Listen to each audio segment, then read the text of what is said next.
Welcome to PG academy. आज हम 27 अप्रैल 2026 के इम्पोर्टेंट करंट अफेयर डिस्कस करेंगे जो हमारी आने वाली आगामी सभी परीक्षाओं के लिए बहुत ही महत्वपूर्ण रहने वाले हैं। सो अवर फर्स्ट क्वेश्चन इज विश्व मलेरिया दिवस कब मनाया गया? आंसर इज 25 अप्रैल। 25 अप्रैल को विश्व मलेरिया दिवस हाल ही में मनाया गया है। Our next question is Uttar Pradesh में कहाँ लिथियम बैटरी रिसाइकलिंग संयंत्र खुला है? आंसर इज उत्तर प्रदेश के सिकंदराबाद में लिथियम बैटरी रिसाइकलिंग संयंत्र खुला है। रॉक लिंक इंडिया ने 25 अप्रैल 2026 को सिकंदराबाद उत्तर प्रदेश की देश की पहली एकीकृत लिथियम आयन बैटरी और दुर्लभ मृदा रिसाइकलिंग सुविधा स्थापित की है। उत्तर प्रदेश की capital Lucknow. CM Yogi Adityanath. Governor Anandiben Patel. Lok Sabha की 80, राज्यसभा की 31 और विधानसभा की 403 सीटें उत्तर प्रदेश में है। वाराणसी में 1 घंटे के अंदर 2,51,446 पौधे लगाकर गिनीज वर्ल्ड रिकॉर्ड बनाया गया है। एनजीटी ने उत्तर प्रदेश को सुआव नदी को राप्ती नदी की सहायक का दर्जा बहाल करने का निर्देश दिया है। उत्तर प्रदेश के किस जिले की पारंपरिक जरी पोशाक को जीआई टैग मिला है? आंसर इज मथुरा की पारंपरिक जरी पोशाक को जीआई टैग मिला है। भारत में सबसे अधिक इंटरनेशनल एयरपोर्ट कहाँ है? उत्तर प्रदेश में। और कितने हैं? 5। उत्तर प्रदेश के मुख्यमंत्री योगी आदित्यनाथ के डिजिटल उत्तर प्रदेश के विजन को साकार करने के लिए की दिशा में राज्य सरकार ने एक ऐतिहासिक कदम उठाया है। उत्तर प्रदेश सरकार ने प्रोजेक्ट गंगा शुरू किया है जिसका उद्देश्य अगले 2 से 3 वर्षों में 20 लाख से अधिक ग्रामीण घरों तक हाई स्पीड इंटरनेट कनेक्टिविटी को पहुंचाना है। भारत का पहला वन विश्वविद्यालय कहाँ बनेगा? आंसर इज उत्तर प्रदेश के गोरखपुर में पहला वन विश्वविद्यालय बनेगा। भारत का पहला फ्लोटिंग घाट कहाँ बनाया जाएगा? अयोध्या में बनाया जाएगा। शेखा झील को रामसर साइट घोषित किया गया है। उत्तर प्रदेश की शेखा झील को हाल ही में रामसर साइट घोषित किया गया है। सड़क परिवहन और राजमार्ग मंत्रालय द्वारा जारी आंकड़ों के अनुसार भारत में 2005 में उत्तर प्रदेश में सड़क दुर्घटना में सर्वाधिक मौतें हुई हैं। भारत का पहला नेशनल काऊ कल्चर म्यूजियम मथुरा में स्थापित किया जा रहा है। उत्तर प्रदेश ने अपना पहला आर्थिक सर्वेक्षण पेश किया। उत्तर प्रदेश में स्थित पटना पक्षी अभ्यारण्य को रामसर आर्द्र भूमि घोषित किया गया है। पहले पूर्णतः एआई नियंत्रित स्मार्ट पावर ग्रिड का उद्घाटन लखनऊ में किया गया है। तकनीक आधारित युद्ध अभ्यास अमोघ ज्वाला उत्तर प्रदेश में। और नेक्स्ट क्वेश्चन इज अप्रैल 2026 में लॉन्च की गई पुस्तक जिज्ञासा और वर्गीकरण सैन्य मिथकों और रहस्यों की पड़ताल के लेखक कौन है? आंसर इज मनोज मुकुंद नरवणे इस पुस्तक के लेखक हैं। उन्होंने दिसंबर 2019 से अप्रैल 2022 तक भारत के 28वें थल सैन्याध्यक्ष के रूप में कार्य किया है। यह पुस्तक रूपा पब्लिकेशन द्वारा प्रकाशित की गई है और यह एक नॉन फिक्शन पुस्तक है। यह चकदे फट्टे की उत्पत्ति के बारे में भी चर्चा करती है। इसमें बाबा हरभजन सिंह की कीर्ति को भी शामिल किया गया है। उनकी पिछली पुस्तक थी छावनी षड्यंत्र 2025 थी। प्रमुख पुस्तक एवं लेखक से रिलेटेड इंपोर्टेंट करंट अफेयर। महात्मा एक महान संचारक नामक किताब धीरज काकड़िया ने लिखी है। विजय गोयल के द्वारा लिखित पुस्तक कौन सी है? अटल बिहारी वाजपेयी शाश्वत राजनेता का विमोचन किया गया है। ए माटी कथा कहे और Bakshi Jagabandhu the great commander नामक पुस्तक किसने लिखी है? विश्वभूषण हरिचंदन ने लिखी है। रिक्लेमिंग इनक्रेडिबल का विमोचन नवीन कुंडू के द्वारा किया गया है। Karuna the power of compensation Kailash Satyarthi. Tides of time Bharat से हिस्ट्री ट्रिब्यूनल इन पार्लियामेंट किसके द्वारा? राज्यसभा सांसद सुधा मूर्ति के द्वारा इसका लेख किया गया है। We the people of India नामक पुस्तक किसने लिखी है? टी.एम. कृष्णा ने। और नेक्स्ट क्वेश्चन इज अप्रैल 2026 में खबरों में रही भारत जेन पहल मुख्य रूप से किस क्षेत्र से संबंधित है? आंसर इज आर्टिफिशियल इंटेलिजेंस से संबंधित है। अप्रैल 2026 में भारत जेन टेक्नोलॉजी फाउंडेशन ने लॉरेंस एंड ट्रूब्यो संस्थाओं के साथ एक समझौता ज्ञापन पर हस्ताक्षर किए हैं। इस साझेदारी का उद्देश्य भारत का सॉवरेन एआई कंप्यूट प्लेटफॉर्म बनाना है।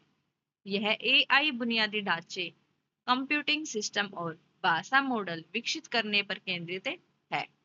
इस परियोजना को इंडिया एआई के तहत मंजूरी मिली है और L&T semiconductor technology limited AI chips का डिजाइन करेगी। कौन करेगी? L&T semiconductor technology.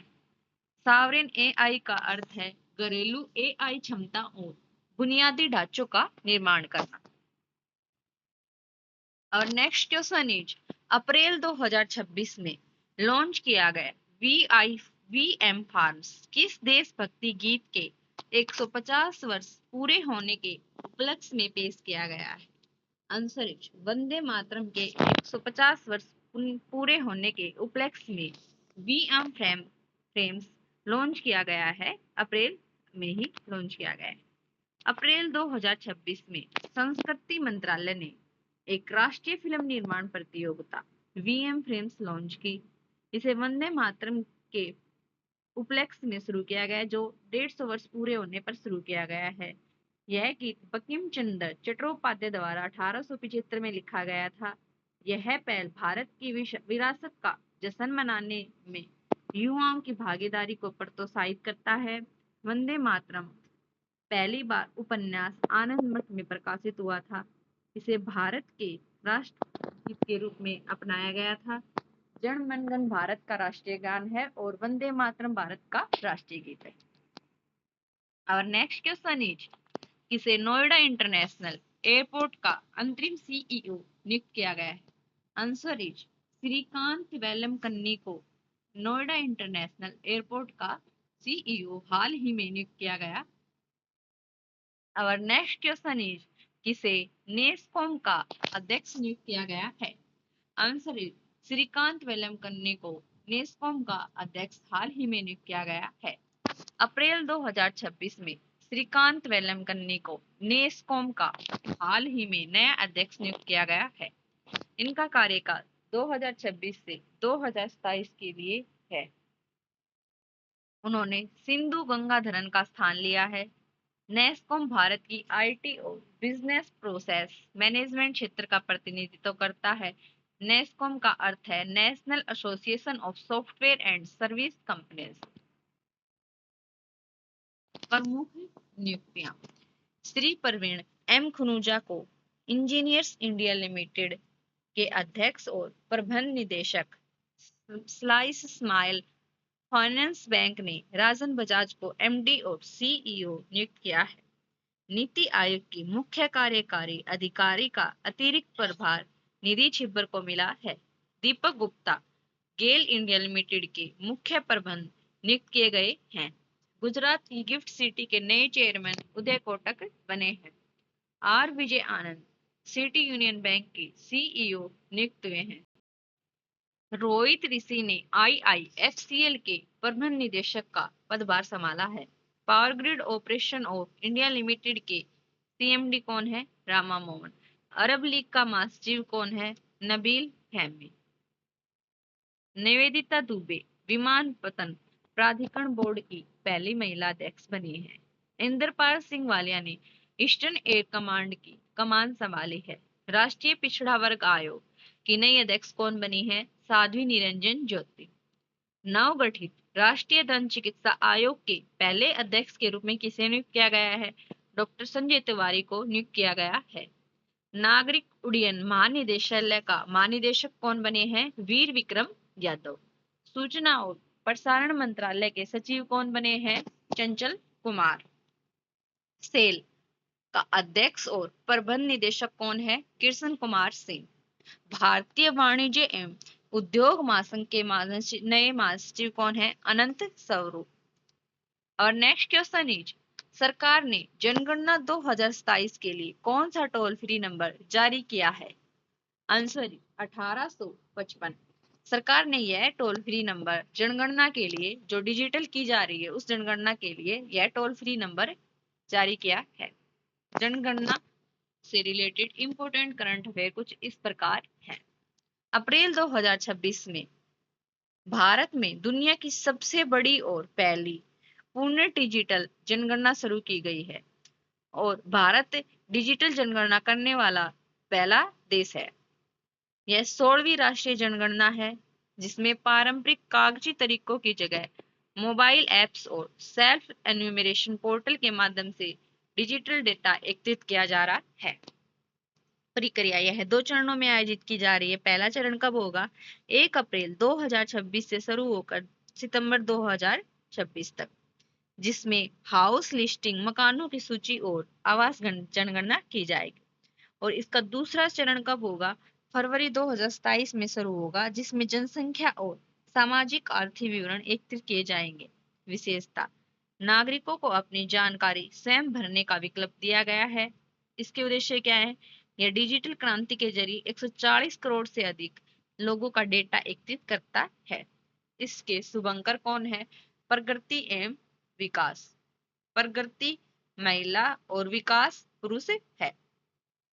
अम्बेसडर कौन है? सुदर्शन पटनायक को, जो सैंड आर्टिस्ट है, उनको इसके जनगणना के अम्बेसडर नियुक्त किया गया है। जनगणना का दायित्व केंद्र सरकार को किस आधार पर दिया गया है? संविधान के अनुच्छेद 246 के द्वारा यह दायित्व केंद्र सरकार को दिया गया है। भारत की पहली जनगणना कब हुई? 1872 में। और यह किसके द्वारा की गई थी? लॉर्ड मेयो के द्वारा यह जनगणना करवाई गई थी। भारत में नियमित जनगणना की शुरुआत कब और किसके द्वारा की गई थी?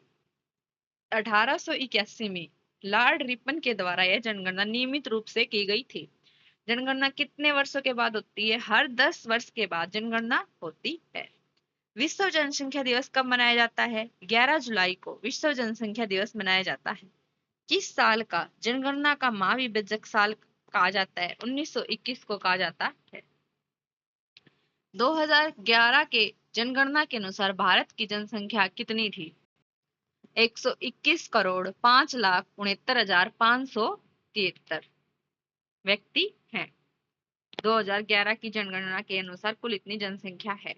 2001 से 2011 में भारत की दशकीय वृद्धि दर कितनी रही है? 17.7% रही है। भारत की कुल साक्षर जनसंख्या कितनी है? 73%। भारत में लिंगानुपात हजार पुरुषों पर 943 महिलाएं। जनसंख्या घनत्व 382। व्यक्ति प्रति वर्ग किमी सबसे अधिक प्रजनन दर 2011 में Bihar 3.7। Thank you. Do like, share and subscribe PG academy.